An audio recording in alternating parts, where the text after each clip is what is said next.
right, so you look at this and you go, well, that's simple. She's just laying the rocks out in a grid and then she fills them with cement. No, it's not fucking simple.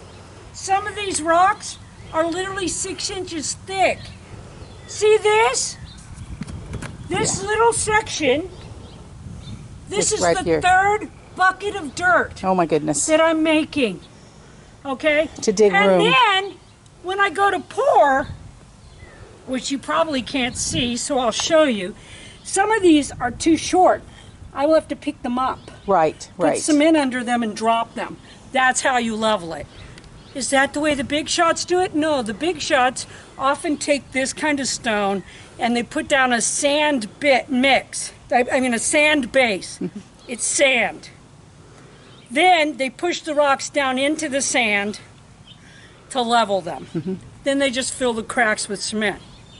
This is why all of those ones that you see done by professionals have 4 billion cracks in them and bleed sand within 10 years. Because what happens is the rocks just push down in the sand eventually. Yeah. By putting them in the dirt kind of holds them a little bit. I'll have less crackage. But mostly I don't have to buy sand Yeah. or bring sand in. Yeah. And I don't know that it's any easier to float rocks in. And because you have to build a form for the sand, you have to build a barrier for the sand, then you have to float the rocks in, then you have to pour. I don't know that it's really all that time saving. Plus, I don't have that shit. So this is the way I do it. And my rockways usually hold up. Yep. Yep. I'm not saying they don't crack, because all cement cracks eventually, but they don't crack as often in as many places As the or as badly professional ones do. as these, because they're sitting in sand. You'll see a lot of brickwork is done that way too. What I'm doing is I'm taking this and kind of spreading it out where I have all these low spots, then running over it like 4 billion times with my tractor. I'll take that at the end of the day, I'll bust that up with my hoe and my shovel, then I'll run over it a bunch with my tractor. There you go.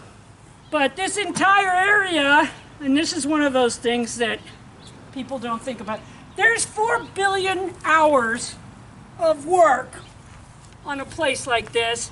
90% of it is stuff that people never notice and wouldn't know about if they saw what you did. Okay? This entire place used to flood and then sit in water for a week. Okay, it was just great big puddles of water. Between what Meyer did and what I have done, we've got it where we had 4 inches of rain yesterday and the day before, 4 inches of rain on top of a 4-inch rain last week. And if Lynn will pan around, you can see there is no pool. There are no pools of Nope. water. I just walked across this yard and my feet are dry. Yeah. There are no And that pools. was yesterday. And everybody's flooded around here. Oh yes. We could drive down the road and show you where there's entire yards that are still standing in water. Well, the river is 6 feet above Okay, so flood how stage. did I do this? I did this and Meyer and I both worked on it. Although it's like I've gotten more of it off than he did before. But we did this with a series of French drains, gravel in the French drains, raising some of the low-level areas with dirt, just like I'm doing. Yeah.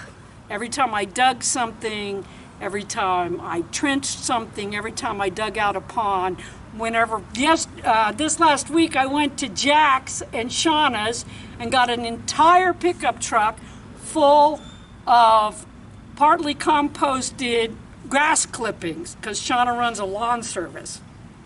You can't even tell where I put them, but where I put them was a low space that otherwise would have been standing in water right now. Yeah, and it isn't. These are a billion things that you're going to do that can't be seen. Okay? This is a metaphor for life. In life, I can't sit like a yogi because my knees won't do that. In life, things are not always what they seem. The success of a dry yard does not come overnight. nor do people applaud. Your yard is dry. They will come and they will see what you've done. And they will go, wow, that's cool. But the 50 things that you did that can't be seen, the weeks of preparation that you did before you did that thing, they will never notice.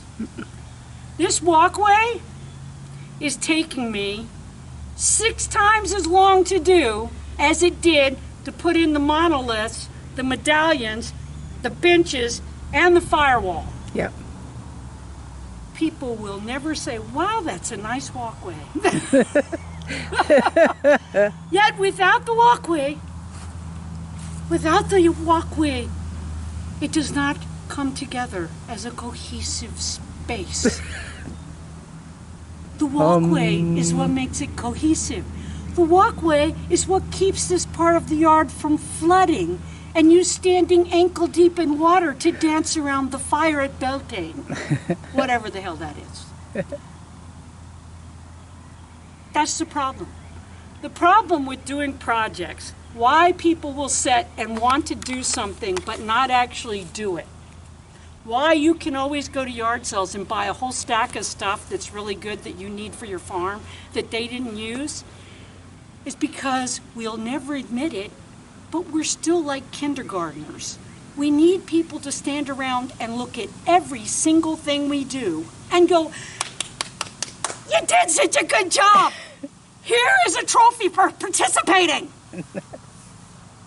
On a farm, in life, working on your home, all the bazillion things you have to do when you have a home or a farm, there is no audience.